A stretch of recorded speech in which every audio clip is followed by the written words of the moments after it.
Okay, ladies and gentlemen, this video is how to play multiplayer PS1 games on an SNES Classic. I have a video in the comments on how to play multiplayer on SNES Classic with Genesis and SNES emulators. This is different. The PS1 has some quirks to it when it comes to multiplayer, so I'm going to show you how it works.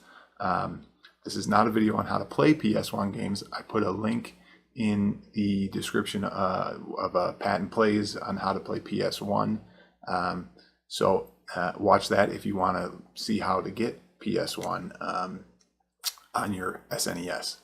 So let's first start with what type of equipment we're using here, so you can see what we're using. And got our SNES Classic. I'm going to be using two PS1 joysticks that are in ports 1, or actually port 0 and port 1. And then my third joystick is going to be a 8-bit-do NES 30 Pro N with the retro receiver and the cord attached. First thing, make sure you do not have your 8-bit-do plugged into your OTG. This is mine, Initech. Do not plug it in the beginning. Leave it off right now. You only have players 1 and players 2 in port 1 and 2. So let's go into our PlayStation. In this example, I'm going to do NBA Jam. It's a popular game, so I figure I'll do NBA Jam. We're going to load up the game first.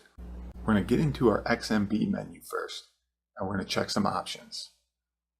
First option is we're going to go over to the second menu, and we're going to go to Input. We're going to make sure max users is 4.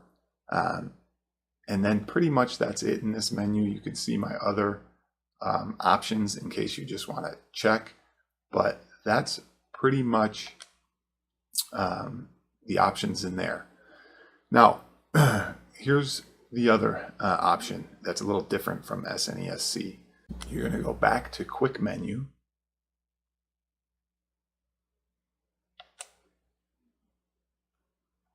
You're going to go down to Options.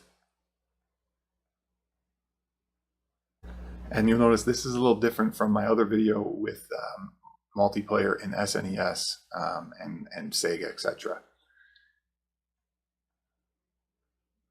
First thing you're going to do is go down to Multi-Tap 1, and let's just force it on.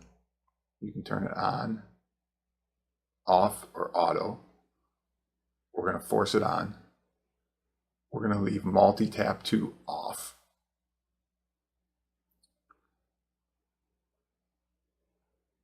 Then we're going to go back up to the pad type. I'm going to leave 1 and 2 as default. And I'm going to change the rest to standard. We're going to go back out, and here you might want to save your, your core override at this point, or if you want, or game override. At this point now, we're going to go and we're going to put in our 8-bit-do retro receiver. I'm going to put it into my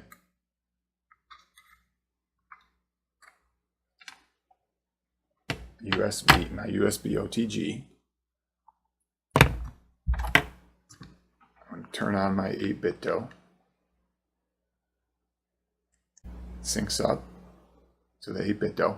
And let me say this, if you're wondering how to get PS3 remotes to work, in my other multiplayer video, I show specifically how you go through the process and get these synced up with an 8-bit-do retro receiver. It's a little different than every other controller. You just don't hit the PS button and sync. It's a little different. Okay, so we got this synced up. Okay, I'm going to go back to my player 1. We're going to resume game. We're going to let it load up. We're gonna press start. Multiplay should come up. And I hit start. I'm not gonna keep records. And we got our one player. We're gonna hit start button.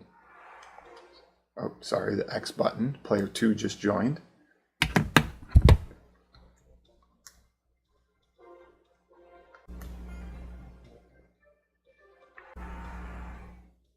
Oh, there. Sorry, it took a little bit, but I hit the, I believe it was the X button, A button, whatever it was. I had to hit a few. There's a little lag there, but you'll see player 3 just joined. So we just selected New York and player 1, Phoenix. Sun versus Knicks. Here's the tip. And you'll see player 1, 2, 3 here. Names at the top. You could use 4 players. You just got to add another joystick into a remote into your OTG. And that's it, guys. You should be good to go. This should work with Blitz. This should work with any other game you have. Crash Bandicoot Racing. Whatever you need, it should work. So good luck, and I hope you enjoy the multiplayer action on PlayStation on SNESC. Thanks, guys.